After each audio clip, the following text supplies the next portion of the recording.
You know, it's funny, sometimes American journalists talk about how bad a country is because people are lining up for food. That's a good thing. In other countries, people don't line up for food. The rich get the food and the poor starve to death. That statement didn't age very well, did it? You know, honestly, I can't be mad at Bernie for throwing his name in the hat for 2020 because we all know what happened to him in 2016. He got screwed over by Crooked H, and he would have given her a fair shot. Like, he was giving her a run for her money. But damn, Bernie, like, if you were to miraculously somehow make it past the primaries and all that intersectionality and beat Trump, you would turn 80 in the same year that you are inaugurated. That would probably make you the oldest president ever. And not to mention, theoretically, you could serve 2 terms. So you would be almost 90 when your second term is up. But let's be honest, man, he's not going to make it out of the primary. He's just got a storm of scandals, and he's running in a very, very diverse group. You know how the left is. Intersectionality is the name of the game. Diverse candidates for the win. He is a straight white male, which is what they despise on the left. But he's still going to gain traction because he's promising free shit. His platform is basically the same as it was in 2016. He's talking about free education, free college, Medicare for all, $15 an hour minimum wage. He also said he wants to end racism and end sexism. You know what? We got to stop talking about racism and sexism and all these isms as if we can cure them. We treat it as if it's like the common cold. Like, if we just give it enough medicine, it'll go away. No, that's not how it works. You can't eradicate someone's hate. We got to treat it more like crime, okay? Like, crime is bad, but crime is always going to happen. You can't stop crime, but you can reduce crime. You have to understand there's going to be a reasonable amount of it, but you can't end racism. You can't end it. You just have to understand that it's always going to exist, and you can fight it, but it's going to keep rearing its ugly head. But there is no, like, end date. He makes it sound like, all right, we will end racism. It'd be great if we could, but we just can't, Bernie. So you got to stop with the lies, man. Also, when you're white, you don't know what it's like to be living in a ghetto.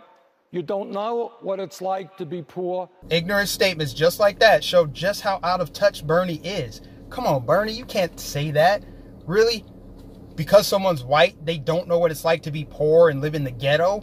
I'm black, and I don't know what it's like to be poor and live in the ghetto. There are plenty of white people who do know what it's like to be poor and live in the ghetto. You got to have more sense than that. And he struggled in 2016 trying to gain black support. And I think it's going to be an uphill climb for him in 2020, especially with other people of color running on the same ticket. So good luck with that, Bernie. Also, how are you going to say that you want to end racism when you're making statements like this?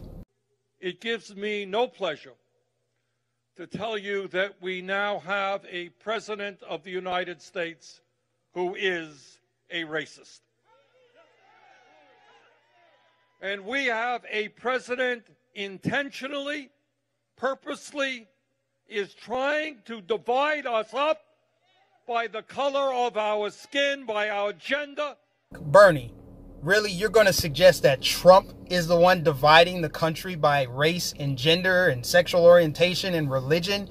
That is literally the current state of the Democrat Party. That is their current party platform, is identity politics, which you will be on the losing end of because you are a straight white male.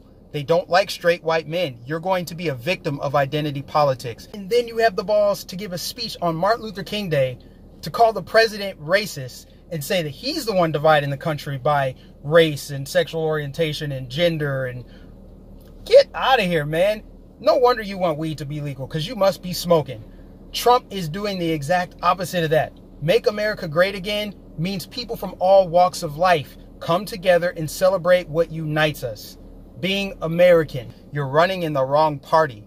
So to say that Trump is the one doing it, first of all, it's a gaslighting tactic, and it proves that you think that your voters and people listening to you are that stupid that they don't realize that it's actually the Democrats who are dividing people up and literally judging people by their skin color.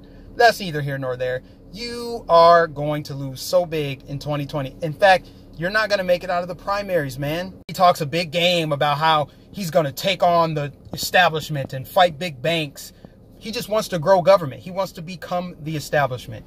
Bernie, you claim to care about poor people. You're all about poor people. You have 3 houses, Bernie. 3. Are you going to give up any of those houses? Are you going to live the way you're going to tell others to live? I'm pretty sure you got walls around your house.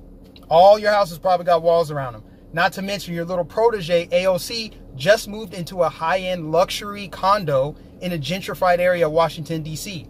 But see, this is what it is. It's the authoritarian nature of the left. It's do as I say, not as I do. And with how many candidates have entered the ring, this feels like a WWE Royal Rumble. All these candidates are in the ring, and they're just going to try to throw each other out, and the last person standing gets to take on the champion Trump in WrestleMania. That's what it feels like. So, good luck to you, Bernie, in 2020. It's going to be fun to watch you and all the Dems and all the infighting, but I fully expect you to be on the losing end of identity politics. Best of luck to you. That's a good thing.